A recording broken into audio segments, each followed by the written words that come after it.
Welcome back. চলে আসলাম আরও একবার পারফেক্ট কন্টিনিউয়াস টেন্সের উপরে ভিডিও নিয়ে। তোমরা জানো প্রথম ভিডিওতে আমি আলোচনা করেছিলাম প্রেজেন্ট পারফেক্ট কন্টিনিউয়াস টেন্স কিভাবে করতে হয়। এবার আমি বলতে চলেছি পাস্ট পারফেক্ট কন্টিনিউয়াস টেন্স কিভাবে করতে হয়।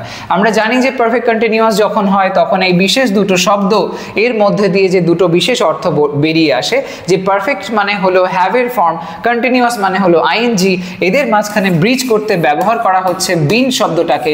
অর্থাৎ এই বিন শব্দটা হ্যাভের ফর্ম এবং আইএনজি ফর্মকে জুড়তে সাহায্য করছে। এবং একটা এমন ধরনের কোনো লাইন যখন আমরা দেখি যে অতীতকালে লাইনটা একটা নির্দিষ্ট সময় কাল ধরে কিছু চলেছিল সেটা বোঝাচ্ছে, তখন সেই সেন্সে আমরা এই ধরনের পাস্ট পারফেক্ট কন্টিনিউয়াস টেন্সের ব্যবহার করে থাকি। সেক্ষেত্রে ফরমেশনটা কিরকম হয়, সাবজেক্টের পরে কিভাবে ভার্বের ফর্ম হয়। আমরা প্রেজেন্ট পারফেক্ট কন্টিনিউয়াস টেন্সে দেখেছিলাম হ্যাভ বা হ্যাজ এর ব্যবহার হয়, বিন বসে, আইএনজি বসে। এখানেও বিশেষ কিছুই আলাদা নয়, শুধু হ্যাভ ফর্মটা পাল্টে গিয়ে পাস্ট অনুযায়ী হ্যাড বসে, আর তারপরে বাকি যা সব থাকে। হ্যাড বসার পরে তারপরে বসে বিন, এবং তারপরে বসে কন্টিনিউটি বোঝাতে ভার্বের ফোর্থ ফর্ম, যেটা আমরা আইএনজি ফর্ম হিসেবে জানি। তারপরে যদি সেন্টেন্সে অবজেক্ট থাকলো তো সেটা ব্যবহার করতে হয়। তো এই ফরমেশন অ্যাপ্লাই করে কিভাবে আমরা লাইন বানাতে পারি, দেখো এমন অনেক লাইন দেখা যায় যেখানে পারফেক্ট কন্টিনিউয়াস টেন্সে আমরা সিম্পল পাস্ট টেন্সেরও ব্যবহার দেখি। সেখানে দুটো টেন্সকে একসাথে পাশাপাশি রেখে একটি কাল আরেকটি কালের থেকেও বেশি অতীত এরকম বোঝাতে সেটা কিন্তু সাহায্য করে। কি বলতে চাইছি এক্সাম্পলটা দেখলে বুঝতে পারবে। বৃষ্টি হওয়ার আগে তারা কিছুক্ষণ ধরে খেলছিল।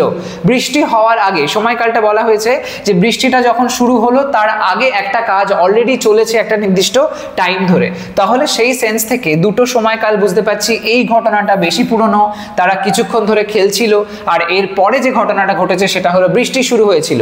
এই যে দুটো বিষয় এখানে বোঝা যাচ্ছে যে কালটা বেশি পুরনো সেটা হবে পাস্ট পারফেক্ট কন্টিনিউয়াস টেন্স, এবং তারপরে যে ঘটনাটা হচ্ছে সেটা হবে সিম্পল পাস্ট টেন্স। এই অনুযায়ী যদি লিখি লাইনটা আমরা তাহলে কিভাবে বানাবো লক্ষ্য করো। এখানে বলা হচ্ছে তারা কিছুক্ষণ ধরে খেলছিল, কত সময় ধরে না কিছুক্ষণ ধরে, টাইম কালটা একটা বলা হয়েছে। তো সেই সেন্স থেকে আমরা এটা বুঝতে পাচ্ছি এটা পাস্ট পারফেক্ট কন্টিনিউয়াস টেন্স অনুযায়ী হবে। তাহলে তারা অর্থে প্রথমে লিখবো দে, যেটা কিনা সেন্টেন্সের মধ্যে এটা একটা সাবজেক্ট, সেই যে লিখলাম সাবজেক্টটা। তারপরে কি লিখবো, উপরে লেখা ফরম্যাটটাকে ফলো করো, হ্যাড বিন এবং তারপরে ভার্বের সাথে আইএনজি যোগ, সেটাই লিখবো। প্রথমে লিখবো হ্যাড, তারপরে লিখবো বিন, তারপরে ভার্বের সাথে আইএনজি যোগ। ভার্ব হলো এখানে খেলছিল, মানে হলো প্লে, প্লের সাথে জুড়ে দাও আইএনজি প্লেইং। প্লেইং লেখার পরে লিখতে হবে কিছুক্ষণ ধরে, মানে ধরে সেন্সে আমরা কি ব্যবহার করি আমি আগের ভিডিওতেই আলোচনা করেছি। ধরে অর্থে আমরা ফর লিখতে পারি, তো এখানে লিখবো ফর। ফর লেখার পরে কিছুক্ষণ অর্থে লিখবো some time, for some time হলো। তারপরে কি করতে হবে, বাকি অংশটা যেটা প্রথমে রয়েছে বৃষ্টি হওয়ার আগে এটা লিখতে হবে। একটু একটু করে উল্টো এসো আর লাইন ট্রান্সলেট করতে থাকো। আগে অর্থে আমরা ব্যবহার করব বিফোর। বিফোর মানে হলো আগে, গুলিয়ে ফেলবে না, বিফোর মানে আগে, আফটার মানে পরে। বিফোর লেখার পরে বৃষ্টি হওয়ার, তো লিখতে হবে it rained, before it rained, simple past tense এখানে হয়ে গেল। অর্থাৎ এই কাজটির আগে এই ঘটনাটি চলেছিল, এরকম সেন্স বোঝানো হলো। ওকে, তো এখানে কনস্ট্রাকশনটা দেখতে পেলাম যে এক্স্যাক্টলি প্রেজেন্ট পারফেক্ট কন্টিনিউয়াস টেন্সের মতনই হলো, শুধুমাত্র হ্যাভের ফর্মটাই আলাদা, আর বাকি সব সেম আছে। আর ফরের ব্যবহার একটা টাইম পিরিয়ড যখন বলে দেয় এত সময় ধরে, তখন আমরা ফর ইউজ করি, সেটা এখানে হয়েছে। এরপরে দেখো, তুমি 2 ঘন্টা ধরে আমার নাম ডাকছিলে, তুমি 2 ঘন্টা ধরে আমার নাম ডাকছিলে, একই সেন্স। এখানে সিম্পল পাস্ট টেন্স এটার সাথে যুক্ত নেই, একটাই কথা বলা হয়েছে, তো আলাদা করে সিম্পল পাস্টের বিষয় লিখতে হবে না।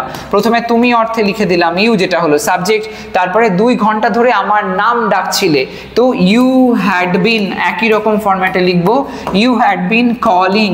কল শব্দের অর্থ হলো ডাকা, সেই সেন্সে আইএনজি জুড়ে দিলাম কলিং আমার নাম, মাই নেম, তাই তো একদম সহজ জিনিস, calling my name for 2 hours হয়ে গেল। এই তো ফরম্যাট, আর কিচ্ছু নেই এর মধ্যে। এরম ধরনের দেখবে অসংখ্য লাইনস আমরা অতি সহজে বানাতে পারি। এরম ধরনের দেখবে যে বেশ কিছু লাইনস আমি অলরেডি কমেন্ট সেকশনে পিন করে রেখেছি এক্সাম্পল হিসেবে, সেগুলো চেক করো, তাহলে এই সংক্রান্ত বিষয় নিয়ে কনফিউশন থাকবে না। আজকের এই ভিডিওটা এই পর্যন্তই থাকছে। নেক্সট ভিডিওতে আমি আলোচনা করতে চলেছি এর পরের সেকশনটা, যেখানে ফিউচার পারফেক্ট কন্টিনিউয়াস টেন্সের ব্যবহারটা আমরা দেখবো।